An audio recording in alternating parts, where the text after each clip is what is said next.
For those who haven't seen the first episode, because it was out there but it hasn't been aired yet, what can you tell us about your version of Jimmy? Oh, so much. Jimmy's kind of like we're revamping him for 2015. So we're kind of writing a lot of the social inequities from the past. Like, it was created in 1940, so people lived really monochromatic existences back then. So right now, this is how Jimmy may look if he was created last year. But he's all grown up. He's got his own identity now. He's not just Superman's friend. He's his own man. And I'm bringing some more swag to it. Yeah. Nice. But he does have a history with Superman. Is he coming from Metropolis and he knows Superman already? He's coming from Metropolis. He knows Superman. He's coming to a national city, and he's there to sort of be a liaison for Supergirl. But also there's like this sort of attraction that happens. But there's this bro code with Superman, and Superman will destroy you. If you so like you can't do that. You can't like hit on his cousin. I mean you could, but you might suffer. But knowing that this is a show and you got to produce a bunch of episodes, like, isn't it inevitable that something's going to happen between you guys? I guess we'll see. One of the funny things about Jimmy in the history of the comics is he would always get like crazy superpowers, like he'd get turned into like Birdman or something. Like, right. Will we see any kind of fun stuff like that for you?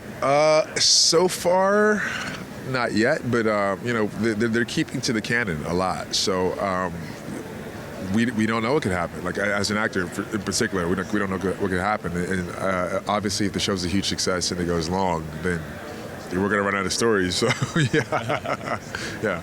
Now, do you Supergirl obviously has Superman's powers. She's super powerful, and you're a regular dude. You're human. How do you like compete with her, just in terms of like when there's fight scenes and that kind of thing? Actually, it's a little intimidating, actually, when you see Melissa in the suit, because she's in great shape, but then the suit has like sort of pads in it as well. So she looks like we'll be talking, and there's maybe there's a scene or two where she's like, we're not quite clicking, and I'm like, she could kick my butt right now. Like, I'm like, I feel a little intimidated right now by you, Melissa. Why don't you just lower your voice? But it's kind of interesting where like there's definitely times when Jimmy is the dude in distress and needs a little help. Yeah. So it's interesting, yeah. And I don't mind being that. It's great. So the show, it feels like in a lot of ways the show is challenging the conventions of the traditional superhero story, in that we have a person of color who's Jimmy. We have our lead is a woman. The dude is the damsel in distress sometimes. How, when you got the script and heard about the character, was that an important part of it for you? Breaking down social inequities is a huge thing for me. Here's the thing. I think that the world, people say, oh, is the world ready for a female superhero, so on and so forth, or how's the timing? I'm like, well, here's the thing. We've already had female superheroes for a very long time, like whether it's in comics or in real life, right? And I think that the world is just we're becoming less misogynistic, so now our society is becoming ready for it. So, for instance, like, look at Barack Obama. He's our first African-American president. He's the first black president.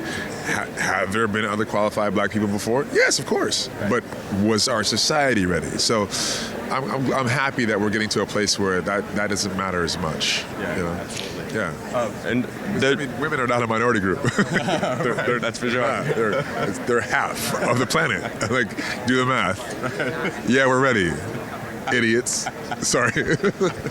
I agree. Fair enough. Think about that. Yeah.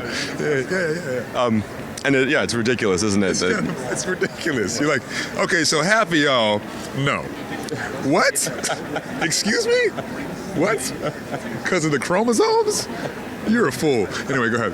Is there any of the other shows that there's so many DC comic shows now that it's possible that eventually maybe you guys could link up with them? We don't know if that'll happen, but is there one in particular that you want to team up with? No. Just the Marvel shows, right? No. I would love the crossover potential of Arrow to Flash to whatever the case is, or Legends. I think it would be fantastic. I'm not sure if they can compete with us. because Supergirl is awesome. It's pretty good. It's really good. It's really, really good. So, I'd love to see a crossover potential. It'd be great, you know, just to have a bunch of different superheroes doing a bunch of different things. Why not? Yeah. Marvel's doing it. Why not? Do you have a relationship with Maxwell Lord on the show? James and Maxwell Lord have a respectful relationship, and that's all I can tease right now. Okay. Sorry.